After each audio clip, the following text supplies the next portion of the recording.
जय शिवराय मित्रांनो सौर कृषी पंप योजना मागेल त्याला सौर कृषी पंप योजनेमधून फक्त 10% रक्कम देऊन आता सोलर पंप मिळणार आहे। तर शेती हा आपल्या देशाचा कणा आहे। शेतकऱ्यांचं जीवन सुखकर करण्यासाठी सरकार अनेक योजना राबवत असतात। त्यापैकीच एक खास आणि शेतकऱ्यांसाठी वरदान ठरलेली योजना म्हणजेच मागेल त्याला सौर कृषी पंप योजना। या योजनेत शेतकऱ्यांना सौर ऊर्जेवर चालणारे पंप फक्त 10% रक्कम भरून आता मिळणार आहेत, ज्यामुळे शेतीसाठी पाण्याची सोय दिवसाढवळ्या आता शेतकऱ्यांना करता येईल आणि वीज बिलाची चिंता सुद्धा मिळेल। विशेष म्हणजे अनुसूचित जाती अनुसूचित जमातील शेतकऱ्यांसाठी ही रक्कम फक्त आणि फक्त 5% ठेवण्यात आली आहे। 5% रक्कम भरून शेतकऱ्यांना आता कृषी पंप मिळणार। तर शेतकरी मित्रांनो, या योजनेबद्दल सविस्तर माहिती आपण या व्हिडिओमध्ये जाणून घेणार आहोत। तर आता नेमकी ही योजना काय आहे, योजना कशी आहे, त्याची किंमत आणि त्यासाठी काय करावं लागेल, सविस्तर माहिती या व्हिडिओमध्ये आपण पाहणार आहे। व्हिडिओ थोडा मोठा होऊ शकतो, त्यामुळे स्टेप बाय स्टेप संपूर्ण माहिती या व्हिडिओमध्ये आपण पाहणार आहे। तर या व्हिडिओला सुरुवात करण्याआधी मित्रांनो, तुम्ही चॅनलवर नवीन आला असाल चॅनलला सबस्क्राइब करून बाजूला असलेल्या बेल आयकॉनला प्रेस करून घ्या। अशाच प्रकारचे कामाचे आणि महत्त्वाचे व्हिडिओज तुम्हाला भेटत राहतात। आता नेमकी काय आहे अपडेट या व्हिडिओमध्ये पाहूया चला व्हिडिओ। तर मित्रांनो, सर्वप्रथम या योजनेचा उद्देश आणि फायदे आपण समजून घेऊ। शेतीसाठी पाणी हा सर्वात महत्त्वाचा घटक आहे, पण वीज टंचाई किंवा लोड शेडिंगमुळे शेतकऱ्यांना अनेकदा सिंचनासाठी मोठ्या अडचणी येत असतात। तर याच समस्येवर मात करण्यासाठी महाराष्ट्र शासनाने मागेल त्याला सौर कृषी पंप योजना सुरू केली आहे। या योजनेचा उद्देश आणि शेतकऱ्यांना स्वस्त आणि शाश्वत अशी सिंचन व्यवस्था उपलब्ध करून देणं आहे।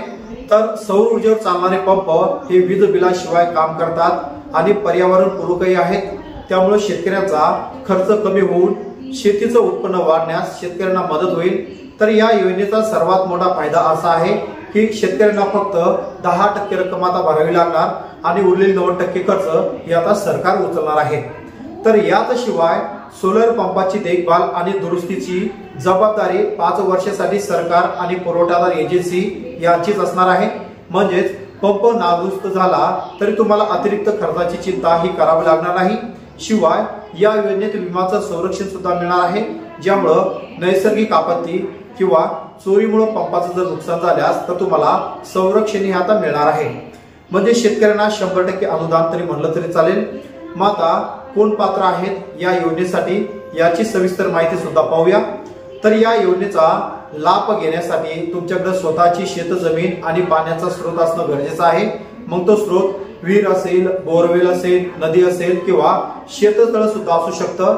याशिवाय तुम्ही जर पारंपरिक वीज जोडणीसाठी अर्ज केला असेल आणि तो अर्ज तुमचा प्रलंबित असेल तर तुम्ही या योजनेसाठी पात्र आहात। विशेष म्हणजे ज्या शेतकऱ्यांनी मार्च 2018 पूर्वी HVDS योजनेअंतर्गत 2.5 लाखाहून अधिक रकमेच्या पायाभूत सुविधेसाठी पैसे भरले आहेत, ते देखील सुद्धा या योजनेचा लाभ घेऊ शकतात। जमिनीच्या क्षेत्रफळानुसार सोलर पंपाची क्षमता ही ठरत असते।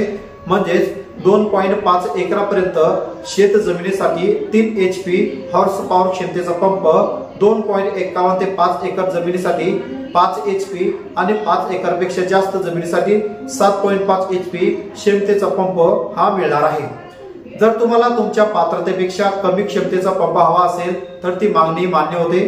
त्यामुळे शेतकऱ्यांना त्यांच्या गरजेनुसार पंप निवडीसाठी मुभाही मिळणार आहे। सोलर पंपाची किंमत आणि अनुदान या योजनेचा सर्वात आकर्षक भाग म्हणजेच सोलर पंपाची किंमत आणि त्यावर मिळणारी सबसिडी। खुल्या प्रवर्गातील शेतकऱ्यांना पंपाच्या एकूण किमतीच्या 10% रक्कम ही भरावी लागणार आहे। तर मग आता अनुसूचित जाती आणि अनुसूचित जमातील शेतकऱ्यांना फक्त 5% रक्कम ही भरावी लागणार आहे। तर मित्रांनो, यामध्ये जो तक्ता दिला आहे या तक्त्यात 3 HP, 5 HP, 7.5 HP सोलर पंपाच्या अंदाजे किमती आणि शेतकऱ्यांचा हिस्सा दर्शवला आहे। किमती अंदाजे आहेत, पुरवठादार एजन्सीनुसार बदलू शकतात। तर मित्रांनो, व्हिडिओमध्ये दिलेल्या तक्त्यावरून तुम्हाला कळेल की सोलर पंपाची किंमत जरी जास्त असली तरी सरकारच्या अनुदानामुळे शेतकऱ्यांना 100%च अनुदान मिळणार हे या ठिकाणी वावगं नाही। तर मित्रांनो, या अनुदानामुळे शेतकऱ्यांवर फारसा आर्थिक बोजा पडत नाही। शिवाय ही रक्कम तुम्ही EMI मध्ये सुद्धा कन्वर्ट करू शकता, EMI मध्ये भरू शकता, ज्यामुळे आर्थिक व्यवस्थापन आणखी सोपं होईल।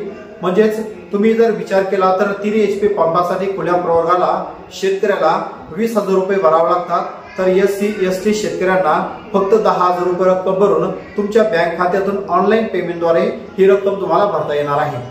मग आता सर्वात महत्त्वाचा मुद्दा असा की हा अर्ज कसा करायचा। योजना पूर्णपणे डिजिटल आणि तुम्ही अप्लाय ऑनलाईन पद्धतीने सुद्धा करू शकता। यासाठी तुम्हाला महावितरणाच्या अधिकृत वेबसाईटवर www.mahadiscom.in वर जावं लागेल। वेबसाईटवर गेल्यावर बेनिफिशरी सर्व्हिसेस विभागात जायचं आहे आणि तुम्ही अप्लाय लिंकवर करून हा अर्ज करू शकता, ज्याची लिंक मी खाली डिस्क्रिप्शन बॉक्स मध्ये सुद्धा ठेवली आहे। किंवा तुम्हाला अर्ज करणं शक्य होत नसेल तर तुम्ही ऑनलाईन सेंटरवर जाऊन सुद्धा अर्ज करू शकता। तर यानंतर आता अर्ज फॉर्म उघडला तिथे तुम्हाला तुमचं नाव टाकायचं आहे, आधार क्रमांक भरायचा आहे, संपर्क माहिती, जमिनीचा तपशील आणि बँक खात्याची माहिती संपूर्ण व्यवस्थित न चुकता तुम्हाला भरायची आहे। तर याशिवाय काही अनावश्यक कागदपत्र सुद्धा तुम्हाला लागतील, जसं की तुमचा 7/12 उतारा, आधार कार्ड, बँक पासबुक सुद्धा त्या ठिकाणी तुम्हाला अपलोड करावं लागत असतं, जेणेकरून तुमचा अर्जामध्ये काही कोणत्या प्रकारची त्रुटी येणार नाही। तर अर्ज सादर केल्यानंतर तुम्हाला एकूण संदर्भ क्रमांक मिळेल, जो तुम्ही सुरक्षित ठेवायचा आहे, ज्याची तुम्ही प्रिंट सुद्धा मारून घेऊ शकता। हा क्रमांक वापरून तुम्ही तुमच्या अर्जाची सद्यस्थिती काय आहे, तुमचा अर्ज पेंडिंग आहे, तुमचा अर्ज पास झाला का हे सुद्धा पाहू शकता आणि पेमेंट करू शकता। जर तुम्हाला ऑनलाईन अर्ज करताना अडचण येत असेल तर तुम्ही तुमच्या तालुक्यातील महावितरण उपविभागीय कार्यालय यांची सुद्धा संपर्क साधू शकता किंवा टोल फ्री क्रमांक 1912/19/120 वर सुद्धा तुम्ही कॉल करू शकता।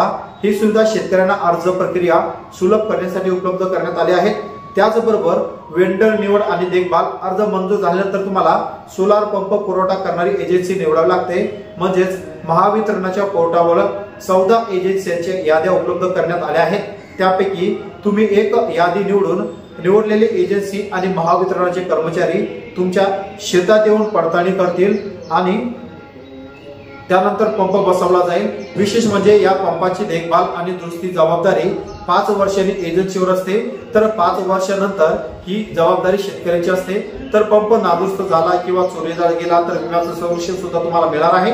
तर या काही शेतकऱ्यांना असा गैरसमज आहे की सोलर पंप कमी पाणी उपसतात, पण तसं अजिबात नाही। सोलर पंप जसा तुम्ही इलेक्ट्रिक पंप वापरता त्याचप्रमाणे सोलर पंप हा पाणी उपसणार आहे। तर मित्रांनो, गरजेनुसार तुम्ही अशा प्रकारे सोलर पंप उपलब्ध करून घेऊ शकता आणि राज्य सरकारच्या या योजनेचा भाग घेऊन तुम्ही अनुदान सुद्धा मिळू शकता। तर मित्रांनो, अशा प्रकारे अर्ज करा आणि तुम्ही या योजनेचा मित्रांनो लाभ घ्या, कारण की वाढतं लोड शेडिंग, त्याचबरोबर एखाद्या वेळेस नैसर्गिक आपत्ती येते, त्यामुळे लाईट जाते, शेतकऱ्यांना आपल्या शेतामध्ये पिकाला पाणी देता येत नाही, म्हणून तुम्ही सोलार पंपाचा फायदा घेऊन आपल्या पिकाला 100% दिवसाढवळ्यात सुद्धा पाणी देऊ शकता। तर मित्रांनो, आशा करतो व्हिडिओ तुम्हाला आवडला असेल। व्हिडिओमधील माहिती कशी वाटली नक्कीच कमेंट बॉक्समध्ये कमेंट करून कळवायचे आहे आणि अशाच प्रकारचे कामाचे आणि महत्त्वाचे व्हिडिओज भेटत राहण्यासाठी चॅनलला सबस्क्राइब करून बाजूला असलेल्या बेल आयकॉनला प्रेस करून घ्या आणि हा व्हिडिओ जास्तीत जास्त शेतकऱ्यांपर्यंत मित्रांनो शेअर करा। आणि मित्रांनो, आपल्या या YouTube चॅनल संदर्भातच टेलिग्राम चॅनल, व्हॉट्सअप ग्रुप सुद्धा आपण सुरू केला आहे, ज्याची लिंक खाली डिस्क्रिप्शन बॉक्समध्ये ठेवली आहे। तर मित्रांनो, त्यावर लिंक करून तुम्ही क्लिक केल्यानंतर तुम्हाला डायरेक्ट ग्रुप जॉईन सुद्धा करू शकता, हे तुम्हाला संपूर्ण फ्री मध्ये मिळणार आहे। वाट पहा पुन्हा एका नवीन योजनेची, नवीन व्हिडिओची।